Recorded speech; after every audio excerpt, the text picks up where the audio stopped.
Hi friends, welcome back to my channel. ಹೇಗಿದ್ದೀರಾ ಎಲ್ಲರೂ ಚೆನ್ನಾಗಿದ್ದೀರಾ ಅಂತ ಅಂದ್ಕೊಳ್ತೀನಿ. ನಾನು ಇವತ್ತು ಮಧ್ಯಾಹ್ನದಿಂದ ವ್ಲಾಗ್ನ ಶುರು ಮಾಡ್ತಾ ಇದ್ದೀನಿ.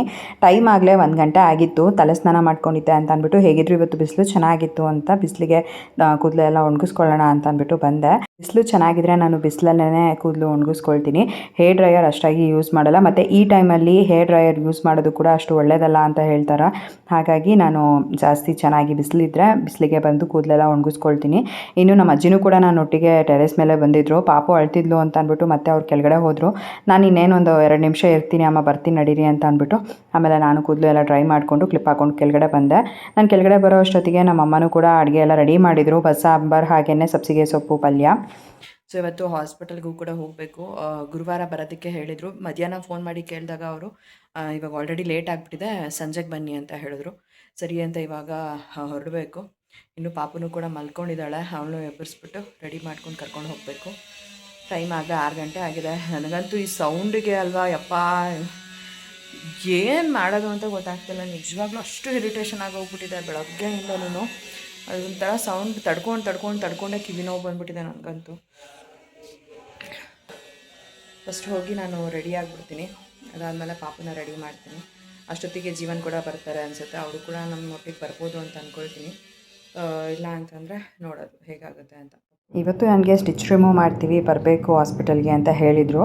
ಸೊ ಹಾಗಾಗಿ ನಾನು ಕೂಡ ಫೇಸ್ ವಾಶ್ ಮಾಡಿಕೊಂಡು ರೆಡಿ ಆಗ್ತಾಯಿದ್ದೀನಿ. ಸೊ ತುಂಬ ಜನ ಕೇಳ್ತಿದ್ರಿ, ನೀವು ಯಾವ ಫೇಸ್ ಕ್ರೀಮ್ ಯೂಸ್ ಮಾಡ್ತೀರಾ ಅಂತ ಅಂದ್ಬಿಟ್ಟು. ನಾನು ಯೂಸ್ ಮಾಡೋದು ಬಂದು ಪಾನ್ಸ್ ಜೆಲ್. ಸೊ ತುಂಬ ಚೆನ್ನಾಗಿದೆ. ನಾನು ಆಲ್ರೆಡಿ ತುಂಬ ದಿನದಿಂದ ಯೂಸ್ ಮಾಡ್ತಾಯಿದ್ದೀನಿ. ಮತ್ತು ಪಿಂಪಲ್ಸ್ ಕೂಡ ಅಷ್ಟಾಗಿ ಆಗಲ್ಲ ಈ ಒಂದು ಕ್ರೀಮ್ ಯೂಸ್ ಮಾಡೋದ್ರಿಂದ. ನನಗೆ ಆಯಿಲಿ ಸ್ಕಿನ್ ಇರೋದ್ರಿಂದ ನನಗೆ ಈ ಒಂದು ಪಾನ್ಸ್ ಜೆಲ್ ತುಂಬ ಚೆನ್ನಾಗಿ ನನ್ನ ಫೇಸಿಗೆ ಸೆಟ್ ಆಗಿದೆ. ಇನ್ನು ಅದಾದಮೇಲೆ ಐಬ್ರೋಸ್ ಫಿಲ್ ಮಾಡಿಕೊಂಡು ಲಿಪ್ ಬಾಮ್ ಹಾಕ್ಕೊಂಡು ಬೊಟ್ಟಿಟ್ಕೊಂಡು ರೆಡಿ ಆದೆ. ಇನ್ನು ಪಾಪನೂ ಕೂಡ ಮಲ್ಕೊಂಡಿದ್ಲು, ಅವಳು ಎದ್ದಿರಲಿಲ್ಲ. ನಾನು ಫಸ್ಟು ರೆಡಿ ಆಗಿಬಿಟ್ಟು ಆಮೇಲೆ ಅವಳಿಗೂ ಕೂಡ ರೆಡಿ ಮಾಡಿಕೊಂಡು ಕರ್ಕೊಂಡು ಹೋಗೋಣ ಅಂತ ಅಂದ್ಕೊಂಡೆ. ಇವತ್ತು ಪಾಪುಗೂ ಕೂಡ ಮತ್ತೆ ಜಾಂಡಿಸ್ ಟೆಸ್ಟ್ ಮಾಡ್ತೀವಿ ಅಂತ ಹೇಳಿದ್ರು. ಆಲ್ರೆಡಿ 2 ಡೇಸ್ ಆದಮೇಲೆ ಮತ್ತೆ ಟೆಸ್ಟ್ ಮಾಡೋಣ, ಇಫ್ ಇನ್ ಕೇಸ್ ಕಡಿಮೆ ಆಗಿಲ್ಲ ಅಂತ ಅಂದರೆ ಇವತ್ತು ಹಾಸ್ಪಿಟಲಲ್ಲಿ ಅಡ್ಮಿಟ್ ಮಾಡ್ಕೊಳ್ಳೋಣ ಅಂತ ಹೇಳಿದರು. ನನಗೊಂಥರ ಅದೇ ಭಯ ಇತ್ತು, ಏನು ಬರುತ್ತೋ ಏನು ರಿಸಲ್ಟು ಅಂತ ಅಂದ್ಬಿಟ್ಟು. ಯಾಕಂದರೆ ಆಲ್ಮೋಸ್ಟ್ 2 ದಿನ ಅಂತೂ ಚೆನ್ನಾಗಿ ಬಿಸಿಲಲ್ಲಿ ಪಾಪುನ ಚೆನ್ನಾಗಿ ಬಿಸಿಲು ತೋರಿಸಿದ್ವಿ. ಬಟ್ ಅದೇ ಗೊತ್ತಿಲ್ಲ ಅಲ್ಲ ನಮಗೂ ಡಾಕ್ಟರ್ ಏನು ಹೇಳ್ತಾರೆ ಅದ್ರ ಪ್ರಕಾರನೇ ನಾವು ಫಾಲೋ ಮಾಡಬೇಕು. ಅದಕ್ಕೆ ಅಂತ ಸಪ್ರೇಟ್ ಏನು ಮೆಡಿಸಿನ್ಸ್ ಬರಲ್ಲ ಅಂತಲೂ ಕೂಡ ಹೇಳಿದರು. ಹಾಗಾಗಿ ನಾವು ಎಷ್ಟಾಗುತ್ತೋ ಅಷ್ಟು ಬಿಸಿಲನ್ನ ತೋರಿಸಿದ್ದೀವಿ. ಇನ್ನು ರಿಪೋರ್ಟಲ್ಲಿ ಏನು ಬರುತ್ತೆ ಅನ್ನೋದಷ್ಟೇ, ನೋಡೋಣ ಹೇಗಾಗುತ್ತೆ ಅಂತ. ಇನ್ನು ಪಾಪು ಎದ್ದ ಮೇಲೆ ನಾನು ಕೂಡ ಪಾಪುಗೆ ಸ್ವೆಟರ್ ಎಲ್ಲ ಹಾಕ್ಕೊಂಡು ಮತ್ತು ರೆಡಿ ಮಾಡ್ಕೋತಾ ಇದ್ದೀನಿ.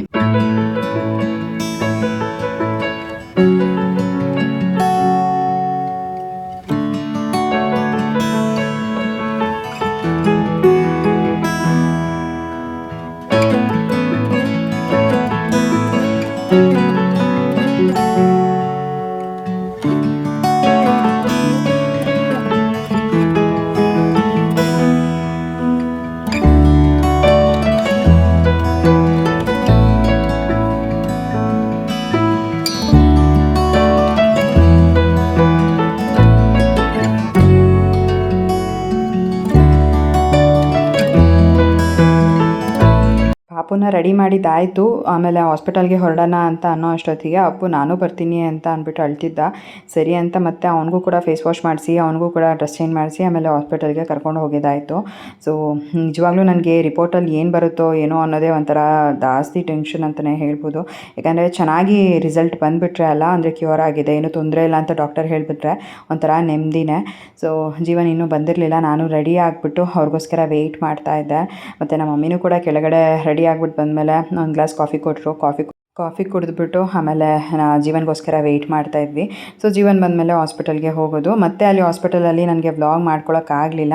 ಬಟ್ ಡಾಕ್ಟರ್ ಏನು ಹೇಳಿದ್ರು ಅಂತಂದರೆ ಇನ್ನೂ ಕಡಿಮೆ ಆಗಬೇಕು, ಸ್ವಲ್ಪ ಇನ್ನೂ ಚೆನ್ನಾಗಿ ಬಿಸಿಲಿಗೆ ತೋರಿಸಿ ಅಂತ ಹೇಳಿದ್ರು. ಹಾಗಾಗಿ ನಾನು ಸರಿ ಇನ್ನೇನು ಮಾಡೋಕ್ಕಾಗಲ್ಲ ಅಂತ ಅಂದ್ಬಿಟ್ಟು ಸುಮ್ಮನೆ ಆದ್ವಿ. ಚೆನ್ನಾಗೇ ಬಿಸಿಲು ತೋರಿಸೋಣ ಅಂತ. ನಾವು ಫಸ್ಟಿಗೆ ಹಾಸ್ಪಿಟಲಲ್ಲೇ ಚೆಕ್ ಮಾಡಿಸಿದಾಗ 9.9 ಇತ್ತು. ಅದಾದಮೇಲೆ 14 ಆಗಿತ್ತು.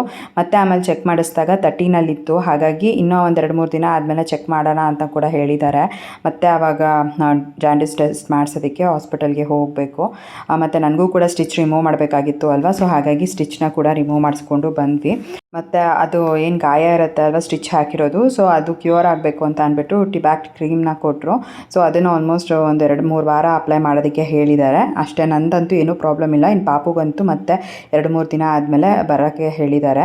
ಇನ್ನು ನನ್ನ ಫ್ರೆಂಡ್ ಕೂಡ ಬಂದಿದ್ದಾರೆ ಪಾಪುನ ನೋಡೋದಕ್ಕೆ ಅಂತ, ಚೈತ್ರ ಅಂದ್ಬಿಟ್ಟು. ಆ್ಯಕ್ಚುಲಾಗಿ ಅವ್ರು ನನ್ನ ಸಬ್ಸ್ಕ್ರೈಬರ್. ಅವ್ರು ನಮ್ಮ ಮನೆಗೆ ಬಂದಿದ್ದಂತೂ ನಂಗೆ ತುಂಬಾ ಖುಷಿ ಆಯಿತು. ಪಾಪುನ ಕೂಡ ನೋಡಿ ಅವ್ರು ತುಂಬಾ ಖುಷಿಪಟ್ಟರು. ಇವನ್ ಅವರು ಕೂಡ ಪ್ರೆಗ್ನೆಂಟ್. ಪಾಪುನ ನೋಡೋದಕ್ಕೆ ಬಂದಾಗ ಇನ್ನೇನು ಜಸ್ಟ್ ಒಂದು 15 ಡೇಸಲ್ಲಿ ಡೆಲಿವರಿ ಆಗುತ್ತೆ ಅಂತಲೂ ಕೂಡ ಹೇಳಿದ್ರು. ಸೇಮ್ ನಾನು ಅಲ್ಲಿ ತೋರಿಸ್ತಾ ಇದ್ದೆ ಅಲ್ವಾ ಹಾಸ್ಪಿಟಲ್, ಅದೇ ಹಾಸ್ಪಿಟಲಲ್ಲೇ ಅವರು ಕೂಡ ತೋರಿಸ್ತಾ ಇದ್ದಿದ್ದು. ಸೊ ತುಂಬ ಖುಷಿ ಆಯಿತು ಅವರು ಬಂದು ನನ್ನನ್ನು ಪಾಪುನೆಲ್ಲ ಮಾತಾಡಿಸ್ಕೊಂಡು ನಮ್ಮೊಟ್ಟಿಗೆ ಒಂದು ಅಷ್ಟು ಕ್ವಾಲಿಟಿ ಟೈಮ್ನ ಸ್ಪೆಂಡ್ ಮಾಡಿಕೊಂಡು ಹೋಗಿದ್ದು. ಇನ್ನು ಮತ್ತೆ ನಾನು ನೆಕ್ಸ್ಟ್ ಡೇ ವ್ಲಾಗ್ನ ಕಂಟಿನ್ಯೂ ಮಾಡ್ತಾಯಿದ್ದೀನಿ. ಬಟ್ಟೆಗಳೆಲ್ಲ ವಾಶ್ಗೆ ಹಾಕಿದ್ವಲ್ಲ, ನಮ್ಮ ಅಜ್ಜಿ ಎಲ್ಲ ಒಣಗಾಕ್ತಾ ಇದ್ದಾರೆ.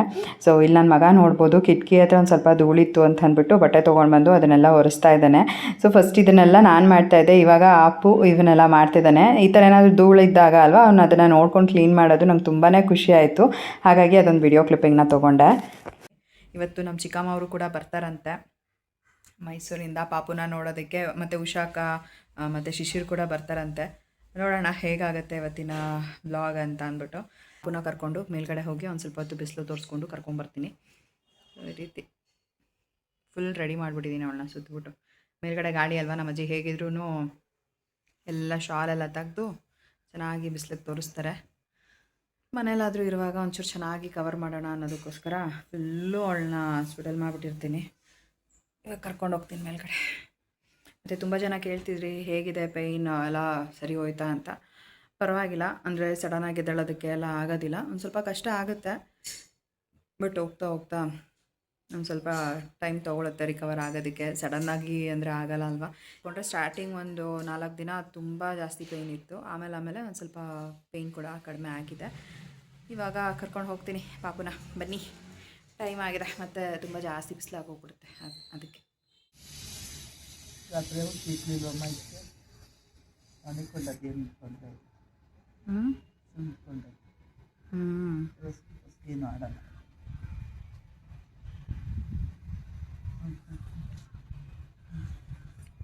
ನಿನ್ನೆ ತಿನ್ನಕ್ಕೆ ಇಲ್ಲ, ಇವತ್ತೆಲ್ಲ ಹೊರಟೋಗೈತಿ.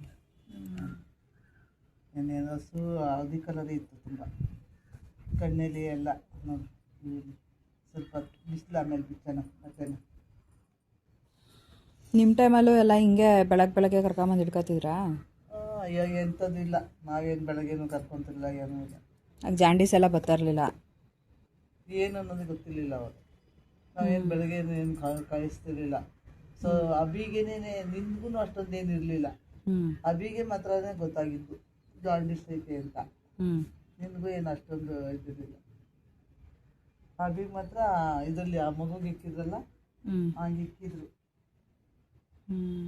ನಮ್ಮ ಲಕ್ಕಿಗೂ ಏನೂ ಬಂದಿರಲಿಲ್ಲ. ಇದೇನೋ ಡಿಸ್ಚಾರ್ಜ್ ಮಾಡಿಸ್ಕೊಂಬಂದಾಗ 9.9 ಇದೆ ಅಂದರು. ಮೊನ್ನೆ ಹೋದಾಗ ಸಡನ್ನಾಗಿ 14 ಅಂದ್ರಲ್ಲ, ನಮಗೆ ಒಂಥರ ಅಯ್ಯೋ ಇದೇನಪ್ಪ ಅಂತ. ಏನಿಲ್ಲ, ಕಣ್ಣಿ ಆಗೋದು ಜಾಸ್ತಿ ಇಲ್ಲ, ನಾವು ನೋಡಿದ್ರೆ ಗೊತ್ತಾಗೋಗುತ್ತೆ ಹಳದಿ ಕಲರ್.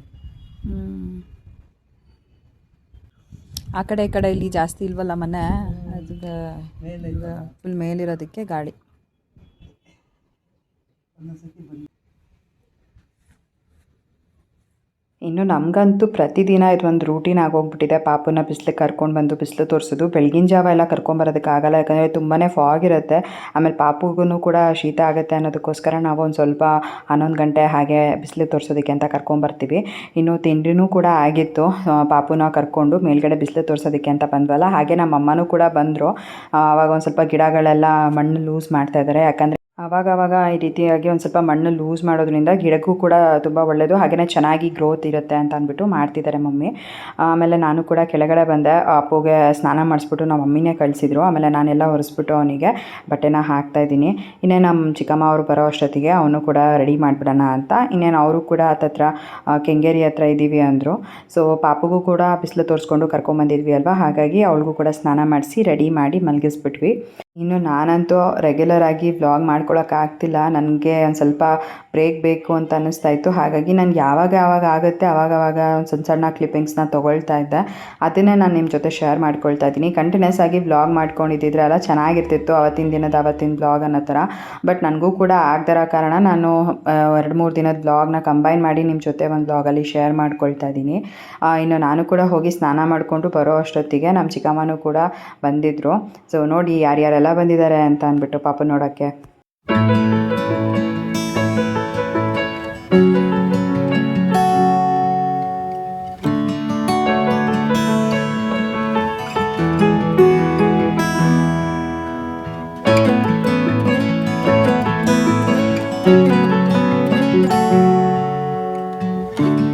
ನಮ್ಮನೆಯಲ್ಲಂತೂ ಎಲ್ಲರಿಗೂ ನನಗೆ ಹೆಣ್ಮಗು ಆಗಿರೋದೇ ತುಂಬ ಖುಷಿ ಅಂತ ಹೇಳ್ಬೋದು. ಯಾಕಂತಂದರೆ ಆಫ್ಟರ್ 21 ಇಯರ್ಸ್ ನಮ್ಮನೆಯಲ್ಲಿ ಹೆಣ್ಮಗು ಅಂತ ನಾವು ನೋಡ್ತಾ ಇರೋದು ಎಲ್ಲರಿಗೂ ಒಂಥರ ಖುಷಿ ಅಂತಲೇ ಹೇಳ್ಬೋದು.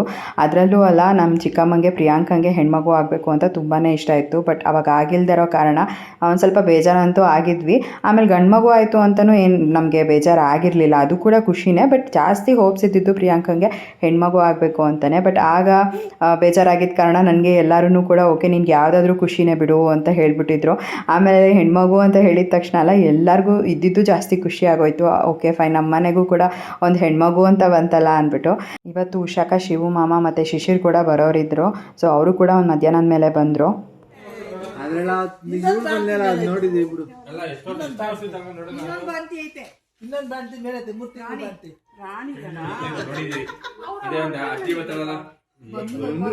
ನಾವು ಬಂದಿದೆ ತಡ, ಎಲ್ಲ ಅಭಿಮಾನಿಗಳು ಬರ್ತಿದ್ದಾರೆ. ಏನ್ ಮಾಡೋದು, ಫಸ್ಟೇ ಬುಕ್ ಆಗಿದ್ರು. ಏನಾದ್ರು ನಾವು ಬಂದ್ಮೇಲೆ ಬಂದ್ ರಿಸಲ್ಟ್ ನಾವು ಫಸ್ಟ್ ಬರೋದು ತಡ ಆಯ್ತು. ನೀವು ಕಾರಲ್ಲಿ ಬಂದ್ರಿ, ನಾವು ಬಸ್ಸಲ್ಲಿ ಬಂದ್ವಿ ಅಷ್ಟೇ. ಶಿವಮ್ಮ ಎಲ್ಲಿ ಸಿಕ್ಕಿದ್ರು? ಇಲ್ಲಿ ವಿಶಾಲ್ ಮಠ ಹತ್ರ ಸಿಕ್ಕಿದ್ರು. ಹೌದಾ, ಬಸ್ಸಲ್ಲಿ ಬಂದ ಅಂದಲ್ಲ ಮಾಮ, ಎಲ್ಲಿಂದ ಬಂದ? ನಾವು ಬಸ್ಸಲ್ಲಿ ಬಂದಿದ್ರೆ ನಾವು ಲಾಸ್ಟ್ ವಿಶಾಲ್ ಮಾಡ್ಕೊಂಡ್ವಿ. ಅಲ್ಲಿ ಎಲ್ಲ ಏನು ಶಾಪಿಂಗ್ ಮಾಡಿದೆ ತೋರ್ಸ್? 74 ರೂಪೀಸ್ಗೆ ಶೂ ಸಿಕ್ತು ಗೊತ್ತಾ ನನಗೆ. 74 ರೂಪೀಸ್. ಅದ್ಯಾವ್ದಾಗ ಶೂ ತೋರ್ಸು. ಓ ಅಕ್ಕ ಪರವಾಗಿಲ್ಲ. ಎಲ್ಲಿ ಬಿದ್ದಾವೆ? ಅವಳು ಬಂದಾಗ ಬೇಕು ಅವಳಿಗೆನೆ, ಅವಳೇ ಹೇಳಿದ್ಲು.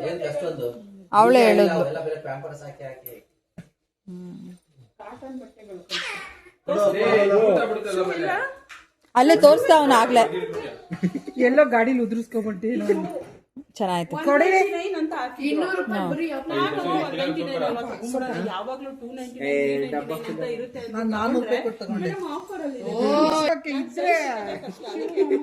8 ಸೈಜು ಲೂಸ್ ಇದೆಯಾ ಆಂಟಿ? ನಾನೊಂದು ನೀವೊಂದು ಹಾಕೊಂಡು ಹೋಗೋಣ ಬನ್ನಿ. ನಿಂದು ಬ್ರ್ಯಾಂಡ್ 8, ನಿಂದು ಲೋಕಲ್ 7 ಇರ್ಬೇಕು. ನಮ್ದೆಲ್ಲ ಕರೆಕ್ಟ್. ಪಾಪುಗೆ ಅಂತ ಉಷಾ ಅಕ್ಕ ಒಂದಷ್ಟು ಫ್ರಾಕ್ಸ್ ಎಲ್ಲ ತೊಗೊಂಬಂದಿದ್ರು, ಹಾಗಾಗಿ ತೋರಿಸ್ತಾ ಇದ್ದಾರೆ. ಎಲ್ಲನೂ ತುಂಬಾ ಚೆನ್ನಾಗಿದೆ, ನನಗಂತೂ ತುಂಬ ಇಷ್ಟ ಆಯಿತು. ಫಸ್ಟ್ ಟೈಮ್ ಫ್ರಾಕ್ ಅದಕ್ಕೆ ನನಗೆ ನನ್ನ ಟೀ ಶರ್ಟ್ ನೋಡಿ ಬೇಜಾರಾಗುತ್ತೆ. ನನಗೆ ಫ್ರಾಕ್ ಬೇಕು ಅನ್ಬಿಟ್ಟು ಚೆನ್ನಾಗಿದೆ, ಪಿಂಕ್ ಕಲರ್ ಚೆನ್ನಾಗೈತೆ. ಎರಡು ಚೆನ್ನಾಗಿದೆ. ನಿಂದು ಆ ಕಾಲ್ದು ಇದು ದಪ್ಪ, ನಿಂಗೆ ಅಲ್ಲಿ ಹಿಂದ್ಗಡೆ ಲೂಸ್ ಆಯ್ತದೆ.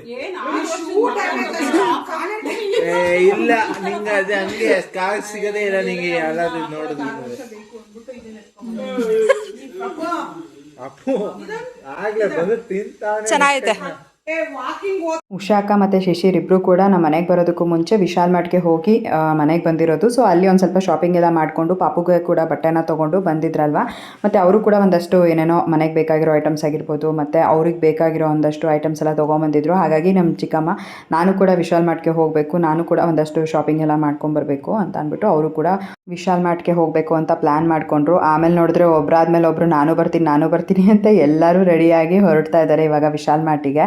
ಇನ್ನು ನಾನಂತೂ ಹೋಗೋ ಆಗಿಲ್ಲ, ನಾನು ಮನೇಲೇ ಇರ್ತೀನಿ. ಇನ್ನು ನಮ್ಮ ಚಿಕ್ಕಮ್ಮ ಬಂದು ಇವಾಗ ಅವ್ರು ಯೂಸ್ ಮಾಡ್ತಿರೋ ಅಂತಹ ಒಂದು ಕ್ರೀಮ್ನ ಇಲ್ಲಿ ಸಜೆಸ್ಟ್ ಮಾಡ್ತಾಯಿದ್ರು ನಮ್ಮ ಮಮ್ಮಿಗೆ ಮತ್ತು ಉಷಾಕಂಗೆ.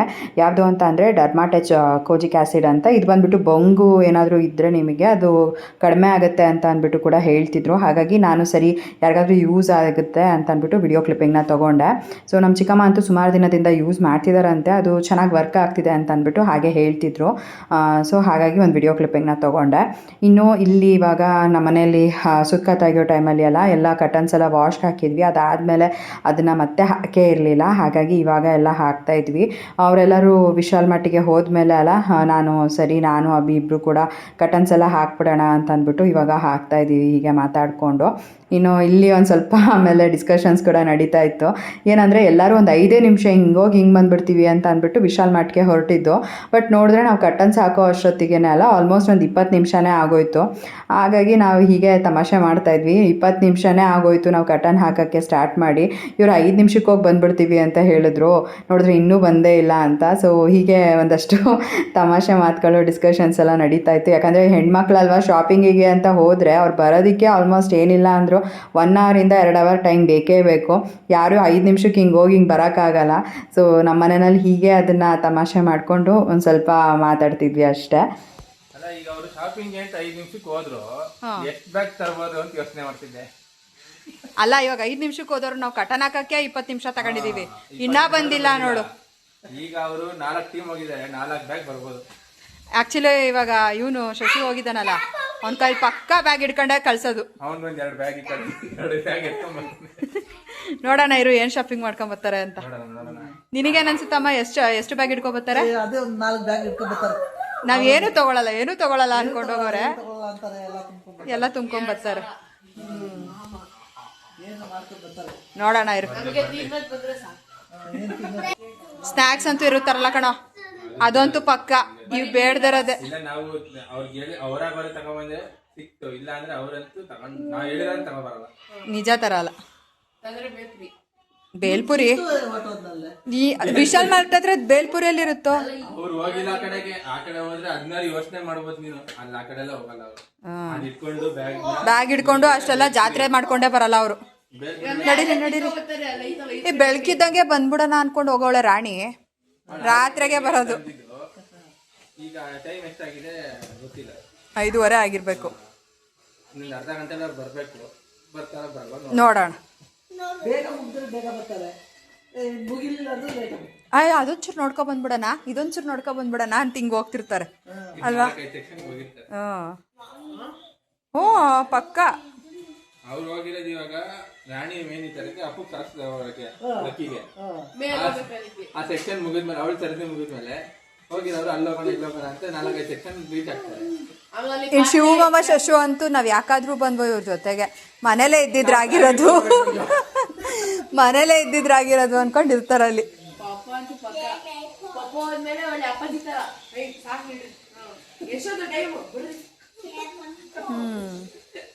ನೋಡೋಣ ಇರು, ಈಗ ಬರ್ತಾರಲ್ಲ. ಚಿನ್ನಮ್ಮ ರಾಣಿ ಅವ್ನಿಗೆ ಕ್ಯಾಪ್ ಹಾಕೋದು ಅಭ್ಯಾಸ ಮಾಡ್ಸೋ, ಇದ್ರಲ್ಲಿ ಇರಲ್ಲ. ಇನ್ನು ಕ್ಯಾಪ್ ಹಾಕೊಂಡ್ರೆ ಅಣ್ಣ ಬೇವ್ತಾನಿಲ್ಲ ಎಲ್ಲ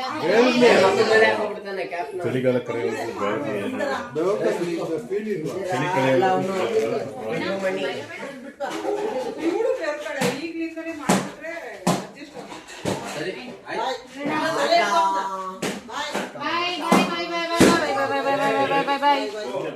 ಇನ್ನು ಇವಾಗ ಪ್ರಿಯಾಂಕನೂ ಕೂಡ ವಿಶಾಲ್ ಮಾರ್ಟಿಂದ ಬಂದು ಅವ್ರ ಮನೆಗೆ ಹೊರಡ್ತಾ ಇದ್ದಾಳೆ.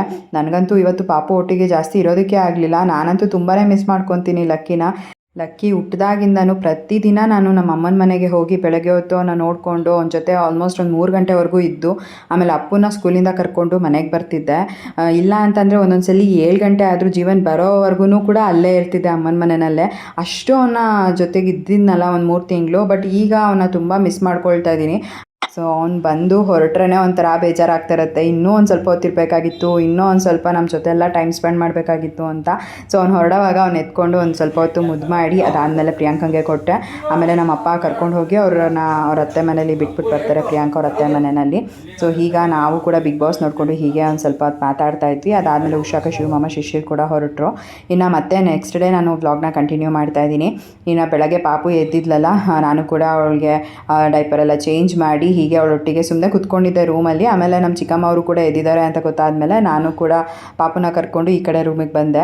ಸೊ ನಮ್ಮ ಚಿಕ್ಕಮ್ಮ ಇವಾಗ ಪಾಪುನ ಎತ್ಕೊಂಡು ಒಂದು ಸ್ವಲ್ಪ ಹೊತ್ತು ಕೂತ್ಕೊಂಡಿದ್ರು. ಅದಾದಮೇಲೆ ಅವರು ಕೂಡ ಅದೇನೋ ನನ್ನ ಡ್ರೆಸ್ ಕಲೆಕ್ಷನ್ಸ್ ನೋಡಬೇಕು ಅಂತ ಹೇಳ್ತಿದ್ರು ಅಂತ ಅಂದ್ಬಿಟ್ಟು ಹಾಗೆ ನಾನು ರೂಮಿಗೆ ಕರ್ಕೊಂಡು ಬಂದೆ. ಮತ್ತು ಅವರು ಅವ್ರ ಫ್ರೆಂಡ್ಸ್ ಎಲ್ಲರೂ ಕೂಡ ಹೀಗೆ ಒಂದು ಪ್ಲೇಸಿಗೆ ಹೋಗ್ತಿದ್ರು ಅಂತ ಅಂದ್ಬಿಟ್ಟು ನನ್ನ ಹತ್ರ ಯಾವುದಾದ್ರೂ ಮ್ಯಾಕ್ಸಿ ಡ್ರೆಸ್ ಟೈಪಲ್ಲಿ ಕಲೆಕ್ಷನ್ಸ್ ಇದೆಯಾ ಅಂತ ಅಂದ್ಬಿಟ್ಟು ನೋಡ್ತಾಯಿದ್ರು. ಅಂದರೆ ಅವರಿಗೆ ಜೀನ್ಸ್ ಮೇಲೆ ಹಾಕೋ ಥರದ್ದು ಟಾಪ್ಸ್ ಎಲ್ಲ ಬೇಕು ಅಂತ. ಬಟ್ ನನಗೆ ನಾನು ಯೂಶ್ವಲಾಗಿ ಜೀನ್ಸ್ ಮೇಲೆ ಜಾಸ್ತಿ ಟೀ ಶರ್ಟು ಸ್ವೆಟ್ ಟೀ ಶರ್ಟ್ಸ್ನೇ ಯೂಸ್ ಮಾಡ್ತಿರ್ತೀನಿ. ಸೊ ಹಾಗಾಗಿ ನಾನು ಆ ಥರ ಕಲೆಕ್ಷನ್ಸೇ ತೊಗೊಳ್ಳೋ ಅಂಥದ್ದು. ನಮ್ಮ ಚಿಕ್ಕಮ್ಮಂಗೆ ಟಾಪ್ಸ್ ಥರದ್ದು ಬೇಕಾಗಿತ್ತು. ಹಾಗಾಗಿ ಯಾವ ಥರ ಇದೆ ತೋರಿಸು ನೋಡೋಣ ಅಂತ ಅಂದ್ಬಿಟ್ಟು ನೋಡ್ತಿದ್ರು. ಅವರು ಕೂಡ ಏನು ಗೊತ್ತಾ, 1 ಟೈಮ್ 2 ಟೈಮ್ ಯೂಸ್ ಮಾಡ್ತಾರೆ. ಇಫ್ ಇನ್ ಕೇಸ್ ಅವ್ರಿಗೆ ಬೇಕು ಅಂತ ಅಂದರೆ ಅವ್ರು ನನ್ನ ಹತ್ರ ಇಸ್ಕೊಳ್ತಾರೆ. ನಾನು ಕೂಡ ಅವ್ರ ಹತ್ರ ಯಾವುದಾದ್ರೂ ಡ್ರೆಸ್ ಬೇಕು ಅಂತಂದರೆ ಎಕ್ಸ್ಚೇಂಜ್ ಮಾಡ್ಕೊಳ್ತೀವಿ. ಸೊ ನಮ್ಮ ಮನೆಯಲ್ಲಿ ನಾನು, ನನ್ನ ತಂಗಿ, ನಮ್ಮ ಚಿಕ್ಕಮ್ಮ ಸೊ ಈ ರೀತಿಯಾಗೆಲ್ಲ ಎಕ್ಸ್ಚೇಂಜ್ ಮಾಡ್ಕೊಳ್ತಾ ಇರ್ತೀವಿ. ಬಟ್ ಪ್ರಿಯಾಂಕಂಗೆ ನಮ್ಮ ಚಿಕ್ಕಮ್ಮಂದೆಲ್ಲ ಆಗಲ್ಲ. ನಾನು ನನ್ನ ಚಿಕ್ಕಮ್ಮಂದೆಲ್ಲ ಯೂಸ್ ಮಾಡ್ತೀನಿ. ಅಂದರೆ ಎಲ್ಲೋ ರೇರ್ ಅಂತ ಹೇಳ್ಬೋದು. ನಮ್ಮ ಚಿಕ್ಕಮ್ಮನೂ ಅಷ್ಟೇ ತುಂಬಾ ರೇರ್. ಯಾವುದಾದ್ರೂ ಕಲೆಕ್ಷನ್ಸ್ ತುಂಬ ಇಷ್ಟ ಆಗಿ ಅವ್ರಿಗೆ ಹಾಕೋಬೇಕು ಅಂತ ಅನಿಸಿದ್ರೆ ಈಸ್ಕೊಂಡು ಹೋಗ್ತಾರೆ. ಸೊ ಹಾಗಾಗಿ ನೋಡ್ತಾಯಿದ್ರು ಈ ಸಲ ಯಾವ್ದು ತೊಗೊಂಡಿದ್ದೀನಿ, ಯಾವ್ದು ಚೆನ್ನಾಗಿದೆ ಅಂತಲ್ಲ ಅಂದ್ಬಿಟ್ಟು. ಸೊ ಒಂದಷ್ಟು ನೋಡಿದ್ರು. ಸರಿ ಆಮೇಲೆ ಹಾಕೊಂಡು ನೋಡ್ತೀನಿ ಅಂತ ಅಂದ್ಬಿಟ್ಟು ಪಕ್ಕದ ರೂಮ್ಗೆ ತೊಗೊಂಡು ಹೋದರು. ಇಫ್ ಇನ್ ಕೇಸ್ ಏನಾದರೂ ಸೈಜ್ ಆದರೆ ನಾನು ಕೂಡ ತೊಗೊಂಡು ಹೋಗ್ತೀನಿ ಅಂತ. ಸೊ ಈ ರೀತಿಯಾಗಿ ಒಂದು ಸ್ವಲ್ಪ ಹೊತ್ತು ಬಟ್ಟೆಗಳೆಲ್ಲ ತೋರಿಸ್ಕೊಂಡು ಯಾವುದೆಲ್ಲ ತೊಗೊಂಡಿದ್ದೀನಿ ಹೊಸದು ಅಂತೆಲ್ಲ ಅವ್ರ ಜೊತೆ ಶೇರ್ ಮಾಡಿಕೊಂಡೆ. ಇನ್ನು ಆಮೇಲೆ ಜೀವನ್ ಕೂಡ ಮೇಲ್ಗಡೆ ಬಂದರು. ಎಷ್ಟೊತ್ತು ಕಾಫಿ ಕುಡಿಯಲ್ವ, ಟೈಮ್ ಆಯಿತು, ಆಗಲೇ ನೋಡು ಟೈಮ್ 10 ಗಂಟೆ ಆಗೋಗ್ಬಿಟ್ಟಿದೆ ಅಂತ. ಇನ್ನು ಇವತ್ತು ಪ್ಲ್ಯಾನ್ ಬಂದುಬಿಟ್ಟು ಏನಾದರೂ ನಾನ್ ವೆಜ್ ಮಾಡೋಣ ಅಂತಲೂ ಕೂಡ ಅಂದ್ಕೊಂಡಿದ್ವಿ. ಸೊ ಹಾಗಾಗಿ ನಾನು ನಮ್ಮ ಚಿಕ್ಕಮ್ಮನಿಗೆ ಕೇಳ್ತಿದ್ದೆ ಏನು ಮಾಡೋದು ಆಂಟಿ ಅಂತ. ಆಮೇಲೆ ನಮ್ಮ ಚಿಕ್ಕಮ್ಮ ಬಿರಿಯಾನಿ ಮಾಡೋಣ ಅಂತ ಹೇಳಿದ್ರು. ಸೊ ಬಿರಿಯಾನಿಗೆ ಅಂತ ಅಂದ್ಬಿಟ್ಟು ಚಿಕನ್ ಎಲ್ಲ ತೊಗೊಂಬರ್ಬೇಕಾಗಿತ್ತಲ್ಲ. ಜೀವನ್ ಎಷ್ಟು ಬೇಕು ಏನು ಅಂತೆಲ್ಲ ಕೇಳಿಕೊಂಡು ಅದಾದಮೇಲೆ ಶಾಪಿಗೆ ಹೋಗಿ ಚಿಕನ್ ಕೂಡ ತೊಗೊಂಡು ಬಂದಿದ್ದರು. ಸೊ ಈ ರೀತಿ ಮನೆಗೆ ಗೆಸ್ಟ್ ಎಲ್ಲ ಯಾರಾದರೂ ಬಂದಾಗ ಅಲ್ವಾ ಯೂಶ್ವಲಾಗಿ ನಾನ್ ವೆಜ್ ಎಲ್ಲ ಮಾಡೇ ಮಾಡ್ತೀವಿ. ಎಲ್ಲರ ಮನೆಯಲ್ಲೂ ಇದೆಲ್ಲ ಕಾಮನ್ ಅಂತಲೇ ಹೇಳ್ಬೋದು. ಸೊ ಅದಕ್ಕೆ ಅಂತ ಪ್ರಿಪ್ರೇಷನ್ಸ್ ಇವಾಗೆಲ್ಲ ಮಾಡ್ಕೊಳ್ತಾ ಇದ್ದಾರೆ. ಸೊ ನೆಕ್ಸ್ಟ್ ವ್ಲಾಗಲ್ಲಿ ನಾನು ಕಂಟಿನ್ಯೂ ಮಾಡ್ತೀನಿ ಏನೆಲ್ಲ ಆಯಿತು ಅನ್ನೋದನ್ನು. ಸೊ ಇವತ್ತಿನ ಈ ಒಂದು ವಿಡಿಯೋನ ನಾನು ಇಲ್ಲಿಗೆ ಎಂಡ್ ಮಾಡ್ತೀನಿ. ಇವತ್ತಿನ ಈ ಒಂದು ವಿಡಿಯೋ ನಿಮ್ಗೆ ಇಷ್ಟ ಆಗಿದ್ರೆ ಲೈಕ್ ಮಾಡಿ, ಕಮೆಂಟ್ ಮಾಡಿ, ಶೇರ್ ಮಾಡಿ. ಇನ್ನೂ ಯಾರು ನನ್ನ ಯೂಟ್ಯೂಬ್ ಚಾನಲ್ನ ಸಬ್ಸ್ಕ್ರೈಬ್ ಮಾಡ್ಕೊಳ್ದಲ್ಲ ನೋಡ್ತಾ ಇದ್ದೀರಾ, ದಯವಿಟ್ಟು ನನ್ನ ಯೂಟ್ಯೂಬ್ ಚಾನಲ್ನ ಸಬ್ಸ್ಕ್ರೈಬ್ ಮಾಡಿಕೊಂಡು ನೋಡಿ. ಸಿಗೋಣ ಮುಂದಿನ ವಿಡಿಯೋನಲ್ಲಿ. Thanks for watching. ಬಾಯ್.